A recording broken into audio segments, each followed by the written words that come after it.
Olá, vamos iniciar então a apresentação desse PIO2 dos alunos Júlia, Gustavo, Álvaro e Caroline. Então está com vocês a palavra, apresentação. Bom dia, nós estamos aqui para apresentar o nosso CPO2, onde a gente escolheu uma metodologia de análise de falhas, o FIMEA, para aplicar na aeronave micro da equipe de competição Financial Design. Os integrantes sou eu, Julia Kirchhoff, o Álvaro, o Caroline e o Gustavo. Primeiramente, a gente trouxe aqui os objetivos do CPIO como um todo, que a gente estabeleceu antes de começar o projeto, que são desenvolver conhecimento sobre a metodologia FIMEA, tornar mais eficiente o objeto de estudo, que no caso é a aeronave da categoria micro da equipe Caronte, introduzir conceitos que contribuam para o estudo da engenharia de sistemas, capacitar os participantes a trabalhar em equipe, incorporar uma perspectiva corporativa crítica aos participantes e provar que uma máxima eficiência técnica só se torna viável quando feita uma prévia análise estrutural.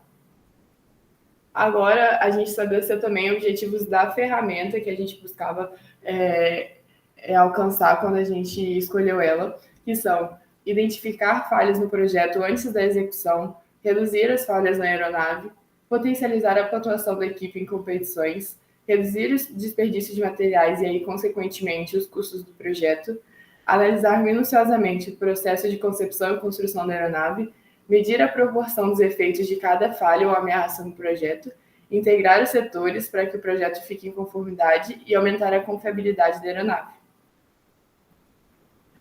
Nós também estabelecemos alguns requisitos para o projeto, que são utilizar a metodologia FIMEA, obter um objeto de estudo, que no caso é a aeronave micro da equipe Carancho, ter dados sobre o objeto de estudo que foram obtidos e a gente vai mostrar mais para frente como, realizar uma análise minuciosa do objeto de estudo, que também foi possível porque a maior parte dos importantes faz parte da equipe, aplicar a metodologia desenvolvida ao objeto de estudo, definir prazos, que a gente fez por meio de um cronograma, identificar inconformidades no objeto de estudo, identificar também os efeitos dessas inconformidades na aeronave, estabelecer ações preventivas e apresentar o projeto para ser revisado pelo orientador e assim também aprovado.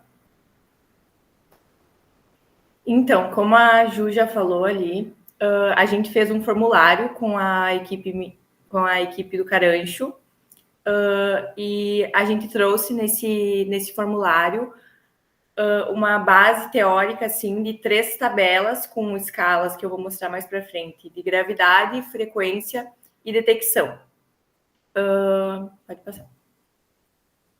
Então, essa primeira escala aqui a gente fez com base em algumas pesquisas assim na internet, e o primeiro grau, assim, ele significa que a falha não traz danos à aeronave, até o 10º grau, quando a falha gera a queda da aeronave.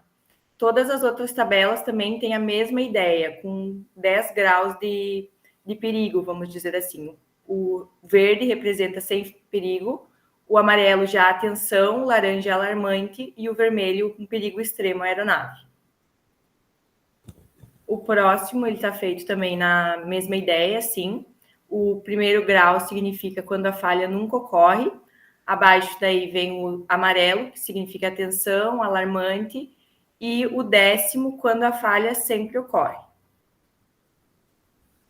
E o último, a nossa escala de detecção, que é o primeiro, quando a falha sempre é detectada. Depois vai aumentando o grau das probabilidades da falha acontecer. E, por último, quando a falha nunca é detectada. Em relação ao que a Carol acabou falando em relação às escalas, nós fizemos as tabelas para concretizar todos os valores que foram obtidos por cada integrante. Nós estabelecemos as médias para a gravidade, para a frequência, a detecção, e para cada módulo de falha também, que foram colocados nessa tabela como análise. Por exemplo, temos aqui, nesse efeito de gravidade, temos o processo aqui de construção, temos a fuselagem e, como exemplo, o trem de pouso. No caso, nesse modo de falha, nós temos a trequilha, e o efeito e a consequência No caso, na triquilha, seria a desestabilização durante a decolagem ou pouso. E no caso, a gravidade ficou na média 7. E na tabela anterior, como a Carol citou, ela fica situada em alarmante. No caso, quando a probabilidade é moderada para alta em relação a ocorrer uma falha. Mas elas não apresentam um perigo, no caso seria naquela faixa.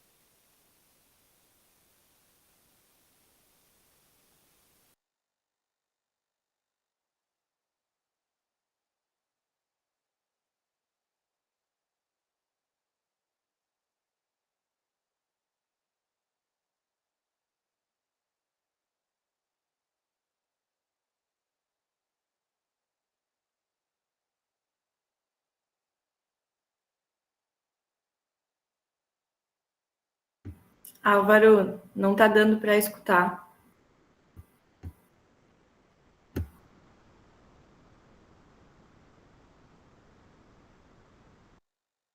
Caiu a conexão dele, parece. Ele mandou mensagem aqui.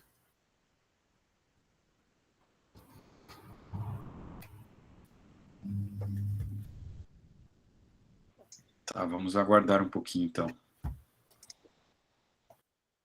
Ou se alguém quiser continuar a apresentação dele, ou a gente espera uns 2 minutinhos.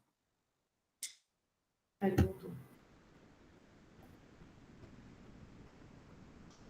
Álvaro, você está conseguindo?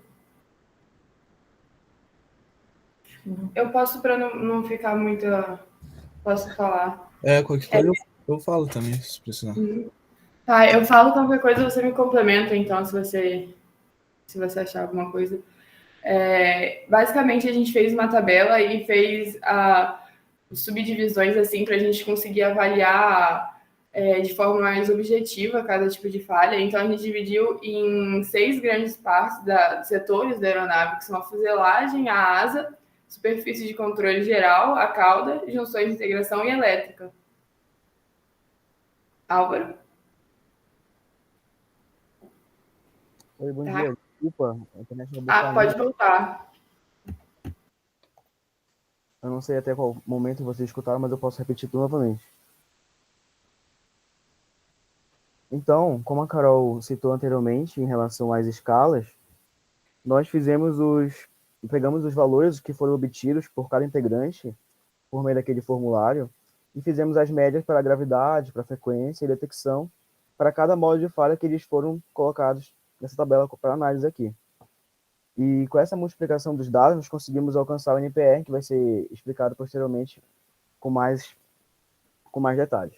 No caso, por exemplo, aqui nessa escala de efeito e gravidade, nós podemos pegar o processo de construção. No caso, temos a fuselagem. E o terceiro item aqui, temos o trem de pouso. No caso, o modo de falha seria a folga na triquilha. E esse efeito e consequência seria a desestabilização durante decolagem e pouso. E temos como a média na gravidade do NPR como 7. E na tabela que a Carol citou anteriormente, a média 7 na escala de gravidade, ela se situa em alarmante. É no caso quando a probabilidade é moderada para alta em relação a ocorrer essa falha. No caso, há danos que podem causar na aeronave durante a decolagem, sendo que fica em torno de, numa escala, fica em torno de 70% essa falha, no caso que ela é alarmante, que ela traz um dano significativo para a aeronave, mas não ao ponto dela cair em relação a isso.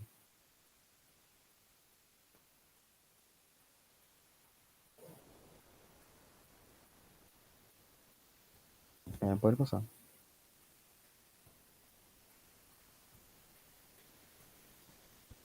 Passou já. Uhum. E temos aqui também a causa e frequência. Temos aqui também, em relação à asa, temos a fixação e o modo de falha é a folga. No caso, essa causa é em relação na manufatura, na relação da aeronave, em relação à sua construção, naquele processo.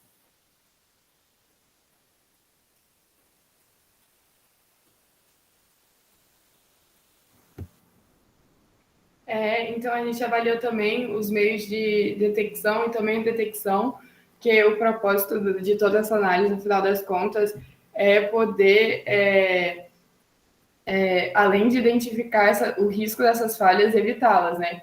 Então, aí, seguindo o exemplo que o Álvaro deu do trem de pouso, um meio de detecção, como a maioria dos casos, é uma análise estrutural. E aí a gente chegou à conclusão também de que o ideal seria a gente fazer como o Álvaro mesmo já tinha apresentado para a própria equipe, fazer um checklist do que a gente tem que analisar antes do voo para poder identificar esses riscos e aí evitá-los. Então, a partir de tudo isso que a Júlia e o Álvaro falaram, dos valores de gravidade, frequência e detecção, que são baseados nas escalas que a Carol mostrou, a gente consegue, portanto, definir os números prioritários de risco para cada modo de falha, respectivo de cada processo de construção específico. Onde esse número ele vai nos dizer ele vai nos mostrar qual atividade que a gente deve priorizar, qual processo, né, de construção que a gente deve priorizar mais para que a gente possa dar mais atenção, para que desse modo o modo de falha seja então resolvido, solucionado. Eu vou tratar com esse índice, né, com esse número prioritário no próximo slide. Aqui eu vou querer falar um pouco sobre as ações recomendadas que a gente também definiu para solucionar, né, cada modo de falha. Eu gostei de um específico que foi onde a ação recomendada foi uma ação que a gente aprendeu na competição da SAI Brasil, vendo as outras equipes de competição, que ele está ali no processo de construção da asa, né, na subdivisão de bordos de ataque e de fuga, onde o modo de falha seria o abaulamento. Tá, qual seria. O que é o abaulamento, né? Entre as nervuras principais, quando a gente faz o chapeamento, por exemplo, do bordo de ataque, ele pode ocorrer o abaulamento entre essas nervuras, né? O que vai ocorrer uma irregularidade no escoamento, né, do fluido, que no nosso caso é o ar. Então, uma ação recomendada que a gente aprendeu lá na competição, vendo as outras equipes, é usar seminervuras entre as nervuras principais, para que então o abaulamento seja reduzido ou até solucionado, e desse modo, então, o modo de falha não teria tanto efeito sobre o nosso projeto, né, sobre o nosso avião. E essas ações seguem para todos os modos de falha, né? A gente fez cada ação recomendada para cada modo de falha, para cada processo de construção que fundamenta nosso avião, no avião da Carancha Aerodesign Micro. Então, agora, para a gente conseguir dar mais atenção para esse índice, realmente atingir nosso objetivo, né, do nosso projeto, do nosso CPIO, estão aqui os resultados da nossa análise. A gente elaborou uma tabela onde a gente colocou em forma decrescente dos números prioritários de risco, dos índices que a gente alcançou, para que a gente então consiga ter uma ordem da prioridade que a gente deve dar para cada processo de construção, né, que a gente tem no Carancha, na equipe do Carancha Aerodesign Micro. O que a gente pode tirar dessa tabela? Por primeiro, a gente tem junções e integração, que seu modo de falha seria o preenchimento da peça. Perdão, deixa eu repetir. A gente tem junções e integração, que daí seria subdividido em impressões, né? As impressões 3D. Aí o modo de falha seria o preenchimento da peça, que o seu número prioritário de risco é 375,84. É o número mais alto que a gente tem da nossa tabela. Então, o que a gente tira desse valor tão alto? Que essa é a atividade que mais urge da atenção dos que estão projetando o avião para que essa falha não ocorra, né? Ela tem também, vale ressaltar que ela tem um número tão grande porque as impressões, o preenchimento da peça, ela não consegue ser visualmente, né? Não consegue ser detectada visualmente.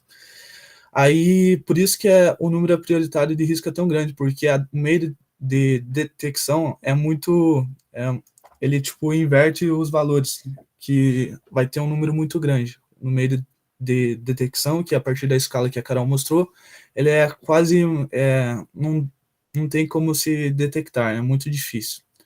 E o último, para a gente conseguir ilustrar também nossa tabela, é a ASA Deus Capstrips, que é um instrumento que, não sei se posso usar essa palavra instrumento, mas é uma metodologia que a gente usa também nas nervuras, que daí seria uma imprecisão de perfil, seu modo de falha, e teria um NPR, um número prioritário de risco muito baixo, que seria então um problema que não necessitaria de muita atenção, porque ele facilmente pode ser solucionado.